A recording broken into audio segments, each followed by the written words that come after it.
A appris la semaine dernière, la ministre de la Santé s'est montrée favorable à une utilisation temporaire d'un médicament pour prévenir les risques de contamination par le virus HIV, une annonce qui coïncide quasiment avec le lancement de la Journée mondiale de lutte contre le sida. En effet, depuis le 1er décembre 1988, cette journée est l'occasion de rappeler ce qu'est cette maladie, quels risques elle représente et les précautions qu'il faut prendre pour s'en protéger.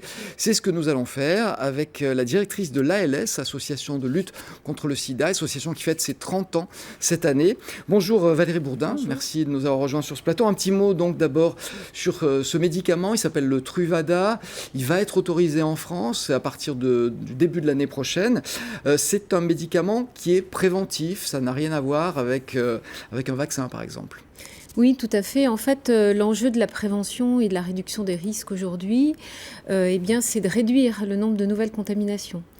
Donc, ce traitement préventif, pré-exposition, vient, je dirais, compléter l'offre qui existe aujourd'hui, différents outils qui permettent dans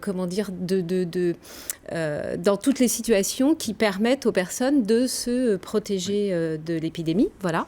Donc, c'est un outil supplémentaire et il est bienvenu de pouvoir augmenter ce panel en fait, d'outils existants. C'est vrai qu'on attendait un médicament miracle, on se rend compte aujourd'hui qu'en fait il faut de multiples réponses à de multiples cas. Il s'adresse plus particulièrement à qui ?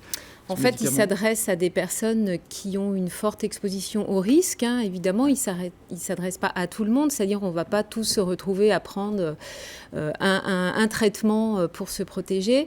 Ce qui est important avec les nouveaux outils, c'est de bien communiquer sur leurs limites. Comme vous le disiez, ce n'est pas l'outil miracle, sûrement pas. Par contre, il est important de bien en connaître les limites de façon à pouvoir adapter l'outil à la situation vécue par les personnes. Oui. On sait s'il a prouvé son efficacité ou il est un petit peu trop tôt ? En tout cas, efficace, moi j'ai entendu à 90%. Voilà, effectivement, en tout cas, les responsables de la recherche, les médecins, ont jugé qu'ils pouvaient aujourd'hui répondre à des situations. Il y a effectivement des bons résultats, puisqu'il est quand même testé depuis de nombreuses années maintenant. Et les éléments ont permis de proposer cette utilisation temporaire et dans la mesure où il va dans le sens de l'augmentation de ce panel d'outils, c'est une bonne chose. Alors parlons d'un autre outil qui est arrivé récemment sur le marché, si je puis dire. C'est l'autotest de dépistage qui est désormais disponible. Il peut avoir une importance dans la non-transmission du virus ? En fait, aujourd'hui, on parle de prévention combinée, c'est-à-dire qu'on a à notre disposition un panel d'outils, le dépistage en est un. C'est-à-dire qu'il y a des personnes, effectivement, qui, contrôlent régulièrement, avec des tests, leur séropositivité ou séronégativité, leur sérologie.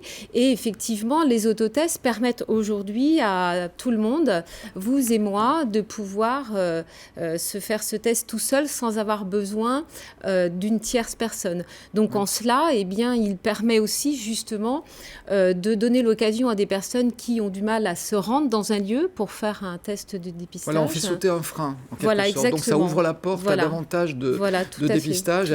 À partir du moment où on est dépisté, effectivement, plus on est soigné tôt, plus moins on a de risque de développer la maladie et moins on a de risque, si on est une personne responsable, de la transmettre à d'autres personnes. Exactement.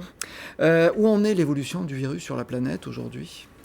Alors l'évolution aujourd'hui de l'épidémie, je dirais qu'elle va dans le bon sens et fort heureusement. On a de moins en moins de contamination.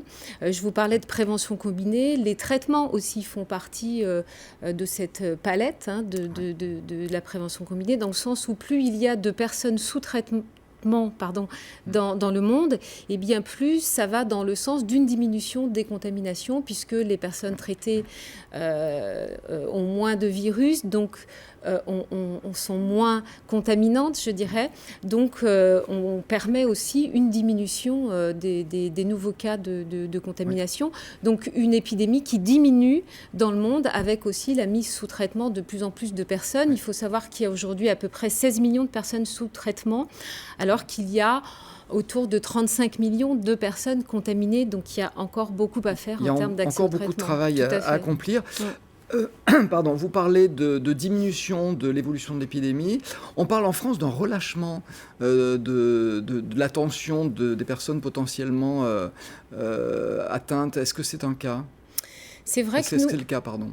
Oui, c'est vrai qu'on remarque effectivement ce relâchement sur nos interventions, en fait, chez un peu l'ensemble de la population, hein, qu'on soit jeune ou moins jeune.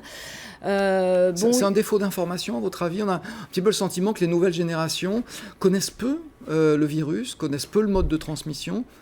Alors c'est vrai que je dirais, c'est un effet entre guillemets un petit peu pervers quelquefois aussi, hein, de l'information, dans le sens où on communique de plus en plus autour de la maladie, en disant, et fort heureusement qu'aujourd'hui on arrive à vivre quasi normalement, hein, avec les traitements, donc, et c'est bien heureux pour les personnes vivant avec le VIH. Finalement ça paraît moins grave. Donc effectivement la maladie paraît moins grave. Pour autant, eh bien, il faut continuer à informer quand même sur la lourdeur des traitements, hein. Ce ne sont pas des traitements anodins.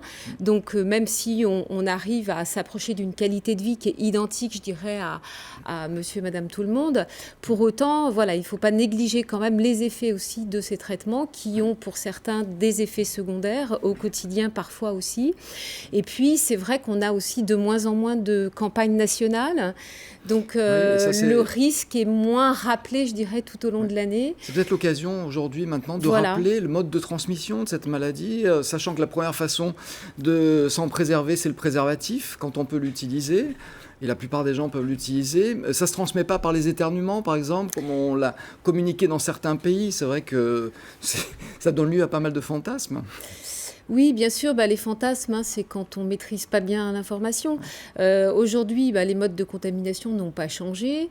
Donc, il y a des contaminations donc, par les sécrétions sexuelles, donc les pratiques sexuelles qui ne sont pas protégées. Contamination par le sang, avec l'échange de matériel souillé, par exemple, qui transmettent aussi le virus. Et puis, une contamination très faible, on va dire, de la mère à l'enfant, enfin, notamment, par exemple, le lait maternel, mais qui a été nettement réduite cette année. Il n'y a pas de risque dans les gestes de la vie quotidienne. Voilà, il faut le savoir. Voilà. J'aimerais qu'on dise un mot, parce que le temps passe très vite, sur ce que fait l'ALS. Donc, c'est une association, c'était la première association à ouvrir en région. Vous fêtez vos 30 ans cette année. Il y a beaucoup de travail à faire. Je pensais notamment à la discrimination des victimes, parce qu'on l'a appris il y a quelques jours, hein, même dans les services de l'État, armée, police, gendarmerie, grandes écoles, il y a encore une discrimination des malades. Oui, effectivement. Donc, notre association, effectivement, a 30 ans cette année. On ne pensait pas être là 30 ans après. Nos actions sont diverses. Donc, on fait beaucoup de prévention avec des publics, sur des publics divers, avec des programmes adaptés. Et effectivement, on fait aussi du soutien aux personnes et aux familles qui sont touchées par l'épidémie, avec un certain nombre de services qui leur sont proposés. Et puis, bien évidemment, aussi la lutte contre les discriminations. Il y a encore aujourd'hui beaucoup de discrimination autour de cette pathologie. C'est vrai que l'enjeu, c'est à la fois de pouvoir continuer à informer sur les risques. Pour autant, c'est aussi de participer à la baisse de la discrimination en direction des personnes qui sont touchées. Très bien. Merci beaucoup Valérie Bourdin d'être venue sur ce plateau aujourd'hui.